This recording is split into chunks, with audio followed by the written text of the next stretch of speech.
Western democracy. Maybe some people do loathe me. And that's probably true. I don't care. They hate you. They hate you far more than they hate me. Es esta entrevista que le da el profunda e infinitamente despreciable supremacista blanco, neonazi, hombre feo y por fuera de Elon Musk, a la jefa de información o editora en jefe de The Economist, haciendo varias aclaraciones.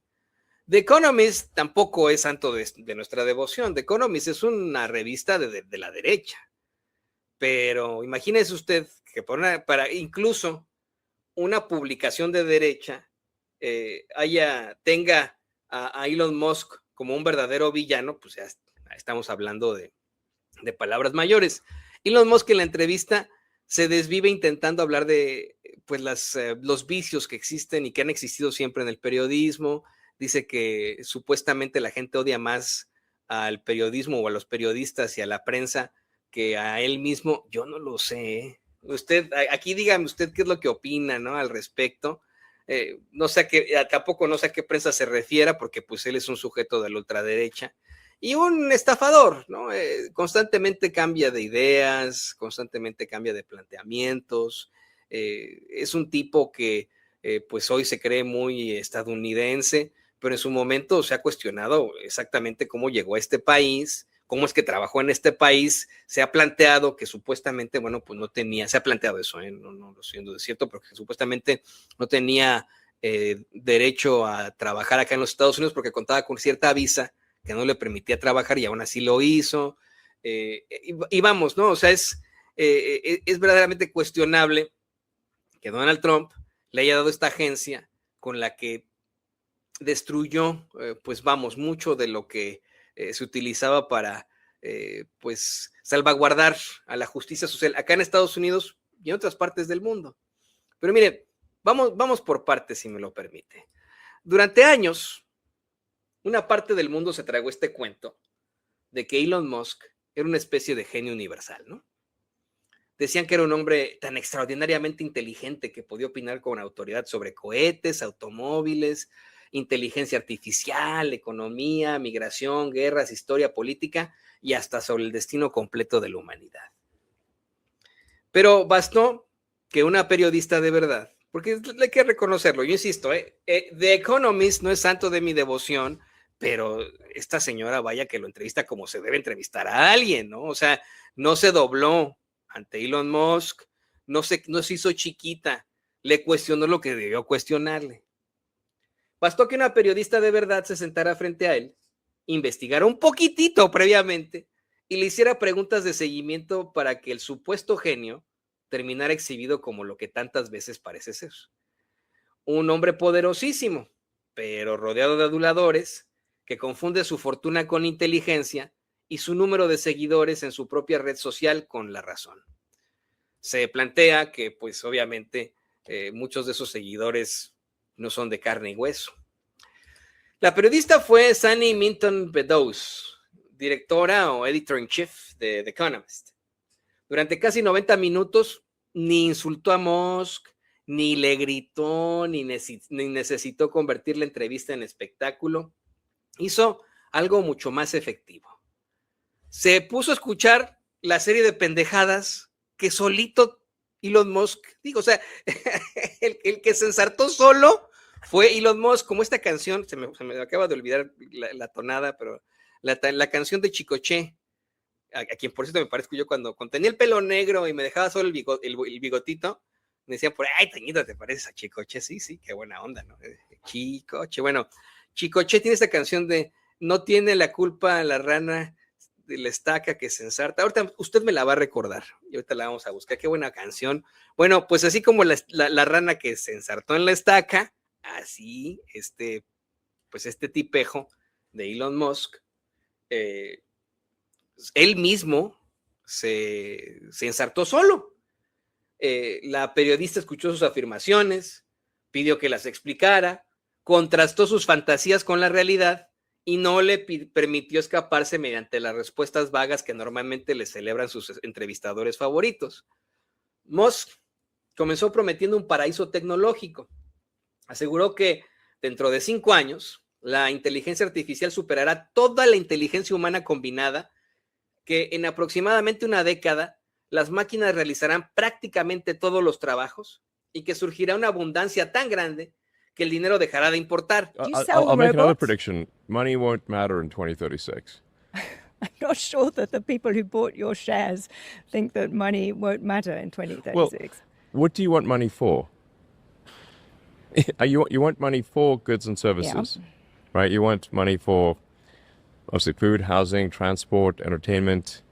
Well, if that is so abundant that there's more, that the robots and AI are providing more goods and services than any human could possibly consume, what do you need money for in that case? But you're creating these robots. Are you I guess then between now selling and then them? you'll need money, sure. Are you selling these robots? Are you selling humanoid robots, or are you producing goods and services with the humanoid robots that you control? Pues que yo pregunto, a ver, a mí más bien me surgió la pregunta que no lo hizo la editor in chief a este pendejazo, ¿no?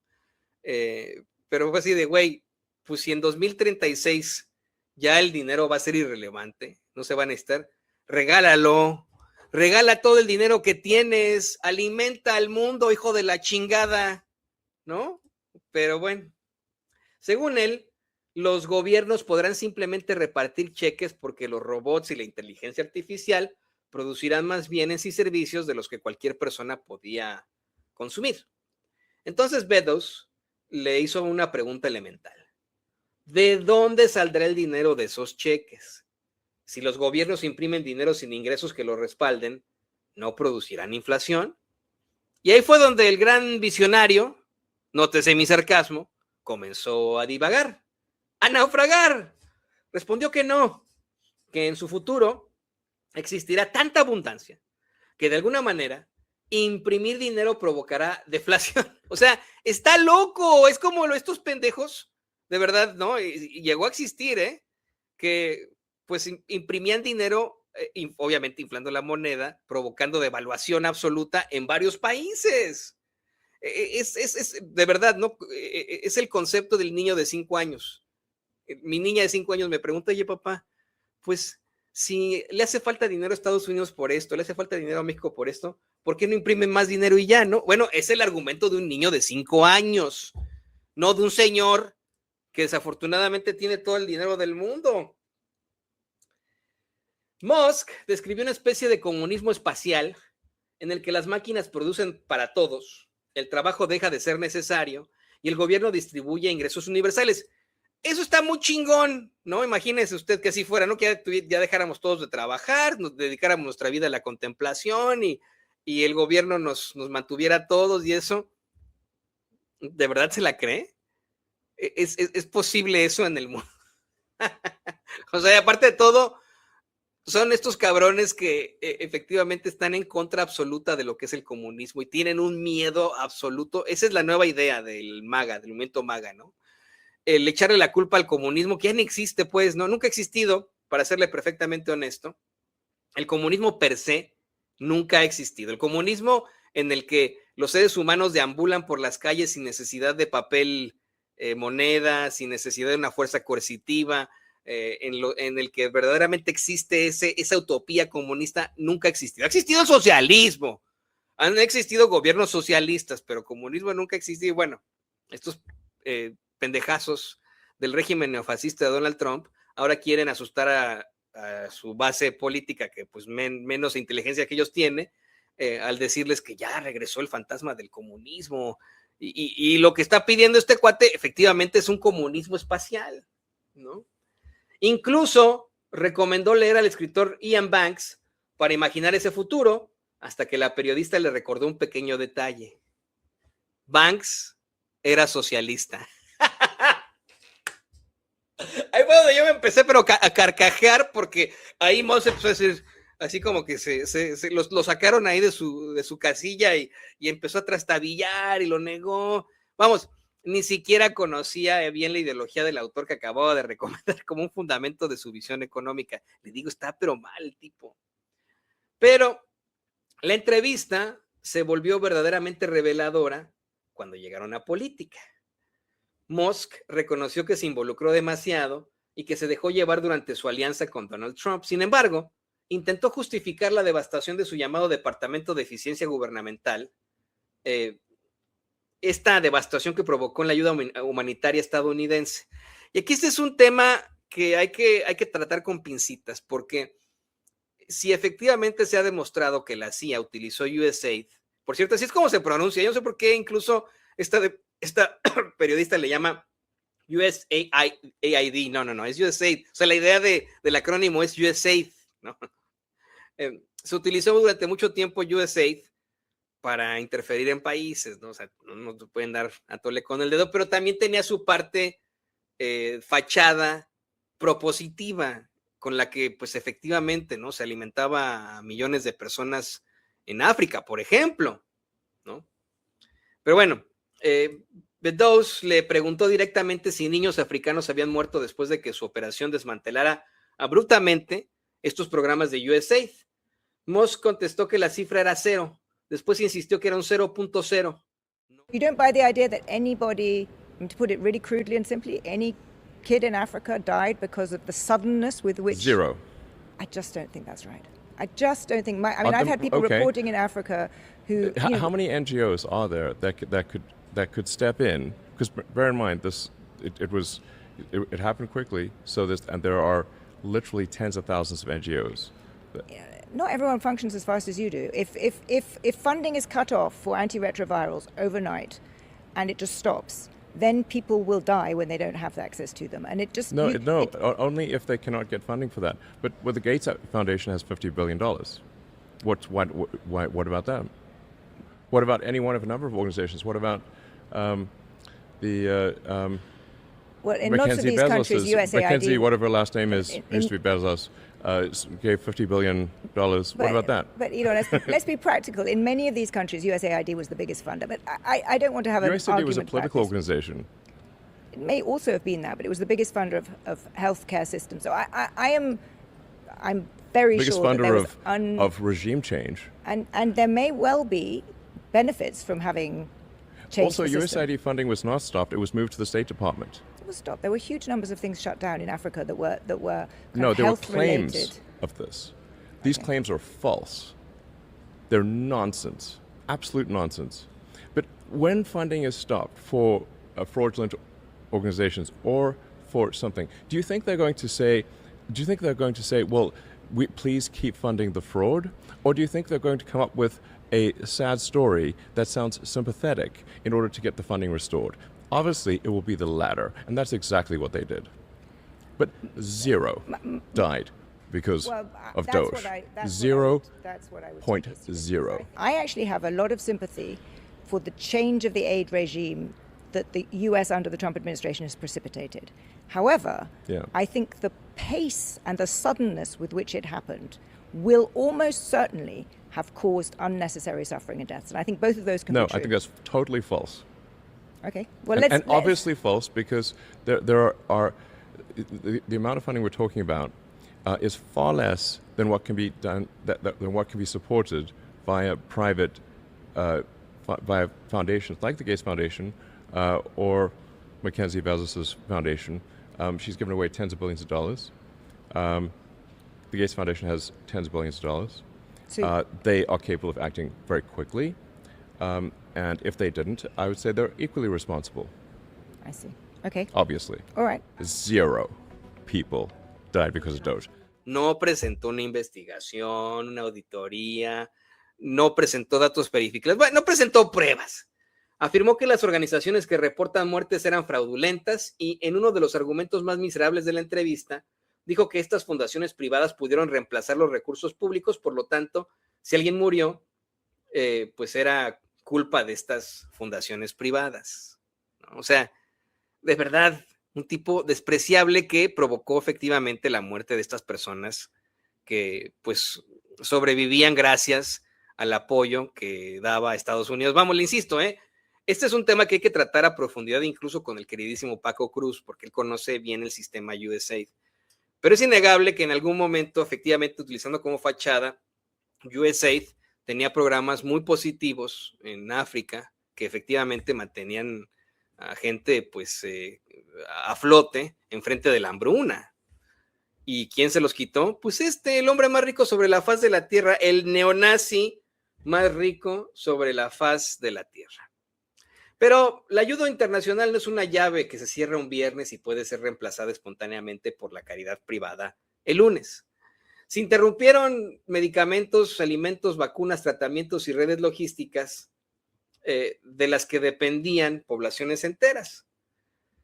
Investigadores de Harvard han advertido sobre cientos de miles de muertes relacionadas con la destrucción de USAID. Frente a esta realidad, Musk no ofreció evidencia, ofreció negación. Después llegó el momento en que quedó completamente expuesta a la propaganda racista de Elon Musk. Miren, Elon Musk lleva años, pero años entrometiéndose en la política europea, respaldando a la ultraderecha alemana, difundiendo mensajes contra inmigrantes, especialmente musulmanes, y pronosticando que una guerra civil en Gran Bretaña es inevitable, ¿no? Ahora lo está intentando hacer acá en Estados Unidos, pero lleva ya mucho tiempo echándole la culpa de todos los males de Europa a los musulmanes.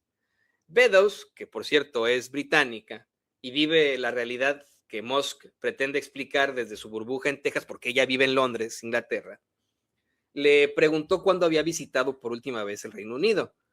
La respuesta, hace varios años. Nonsense. Elon, you have, what is it, close to 250 million followers on X. Yeah, you say things like, popular guy. Quote, civil war in Britain is inevitable, just a question of when. On the current trends, yes. I mean, when were you last in the UK?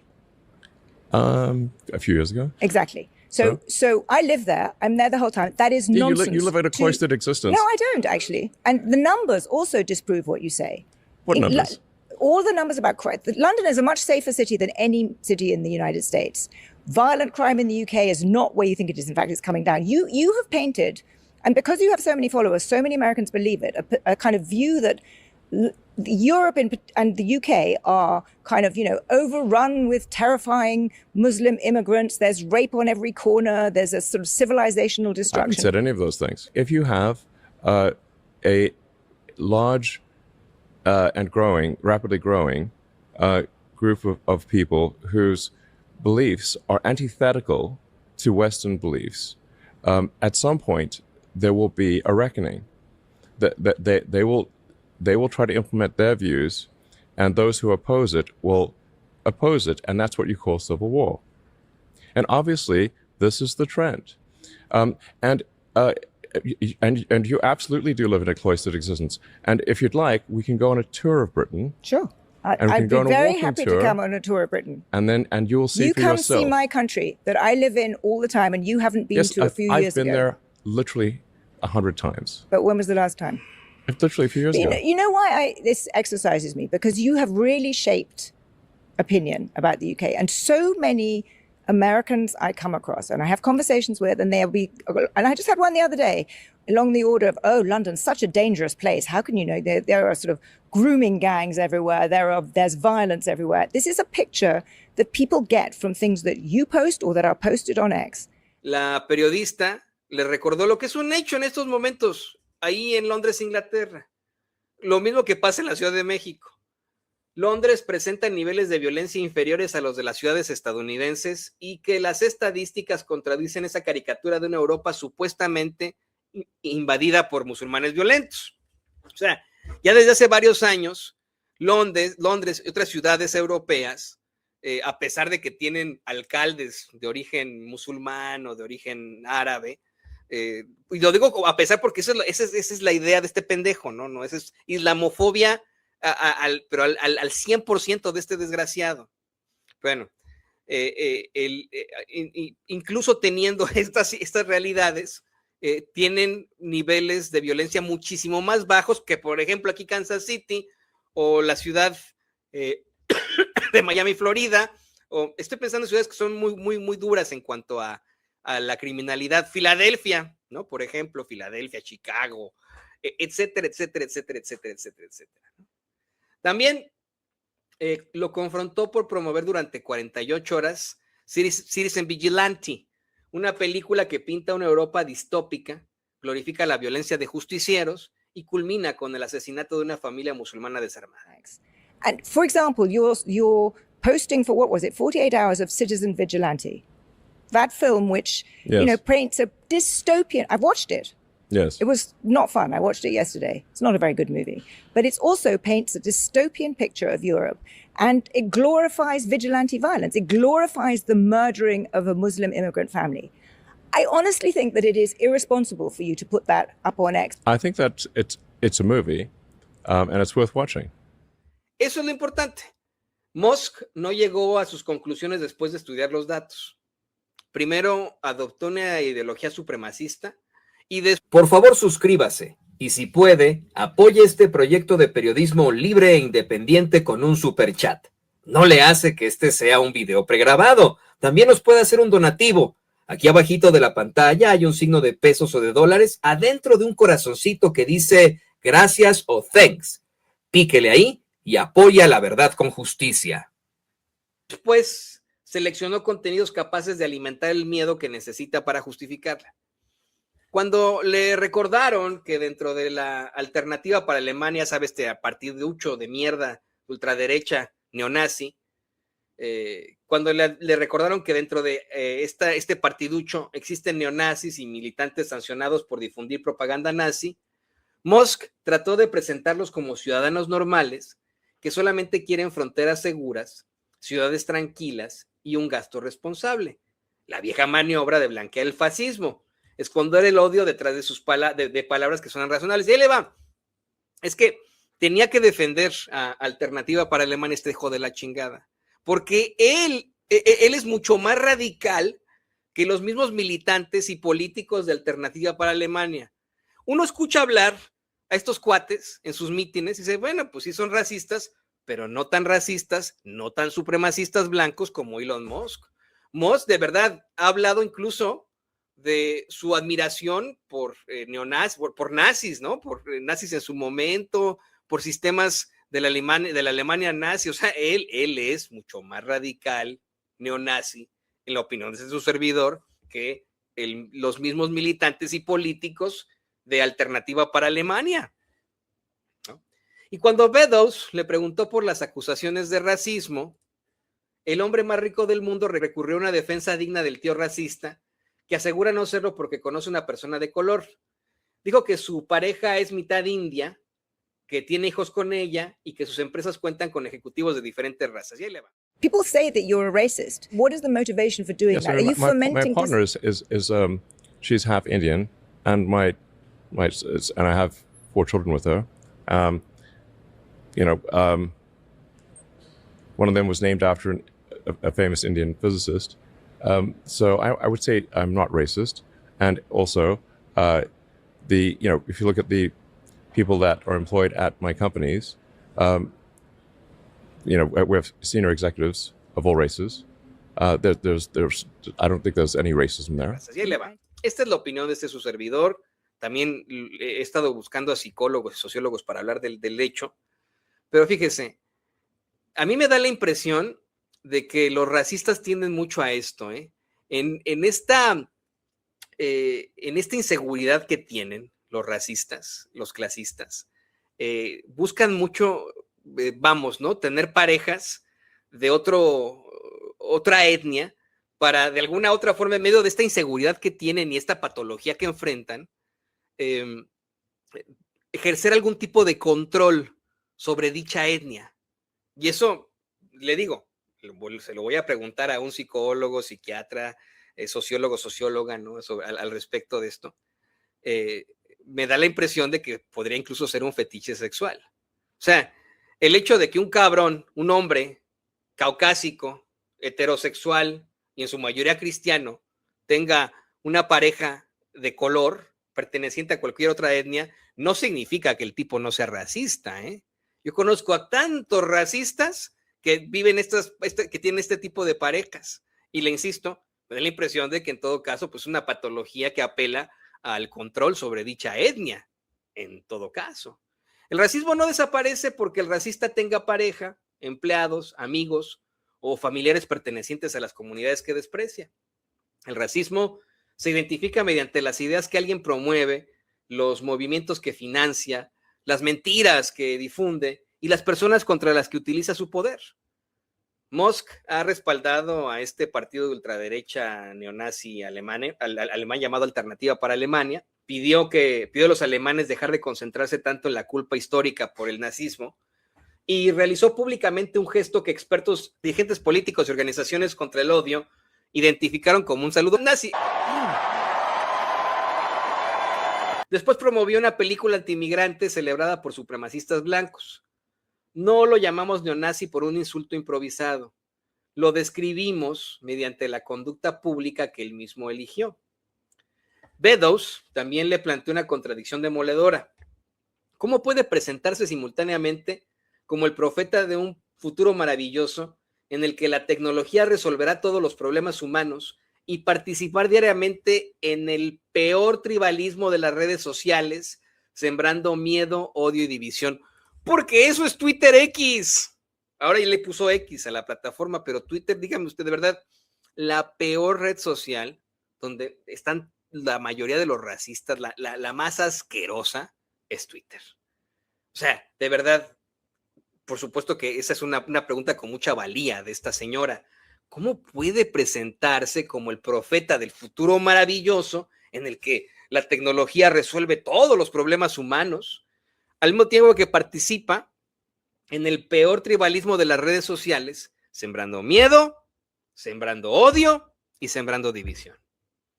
Musk solamente respondió que ambas visiones no eran contradictorias y no pudo explicar por qué.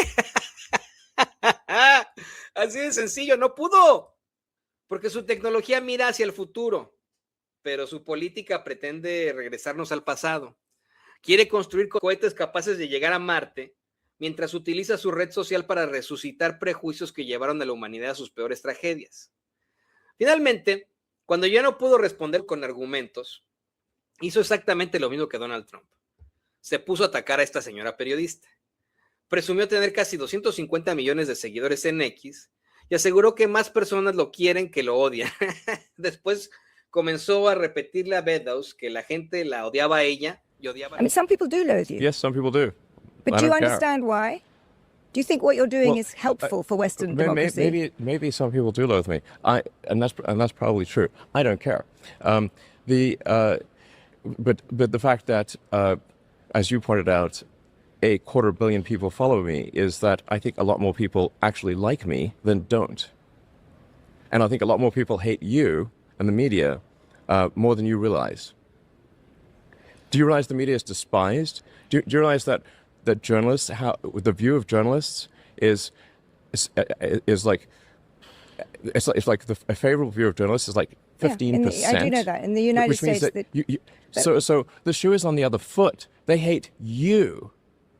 They hate you far more than they hate me. I think there is certainly a loss of trust in journalism. I think in part there have been mistakes by journalists and journalism. I totally acknowledge that. But I also think that the kind of polarized environment, particularly on social media, fostered by the kinds of things you are pushing on X, actually helps this, makes it worse. I don't think so. I think you're the problem, the media. And speaking of loathing, you're loathed far more than I am, and you don't seem to even realize that. I think very few people know who I am relative to you, so I don't think I play in the same game. The media collectively.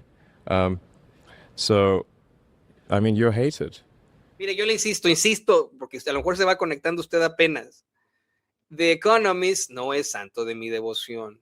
Es una revistucha de la derecha, a veces de la ultraderecha. The Economist, así de sencillo. Pero ya para que The Economist, que es de la derecha, vea a este cabrón como un supremacista blanco y lo exhiba de esa forma. Y ya para que este cabrón se le vaya encima a la jefa de información, a la editor-in-chief o editora en jefa de The Economist, pues ya está de locos. Yo le pregunto a usted, ¿usted quiere mucho a Elon Musk? Usted que nos ve, a ver, están 1000 personas conectadas en estos momentos en Con Toño Ruiz. Le pregunto a las 1000 personas conectadas que tenemos en estos momentos, ¿usted ama a Elon Musk? ¿Usted ama a este cuate que tiene ahí en pantalla? ¿Cómo él dice? ¿Usted lo quiere mucho? ¿Lo admira? ¿Quiere ser como él? Escríbame por favor en el chat.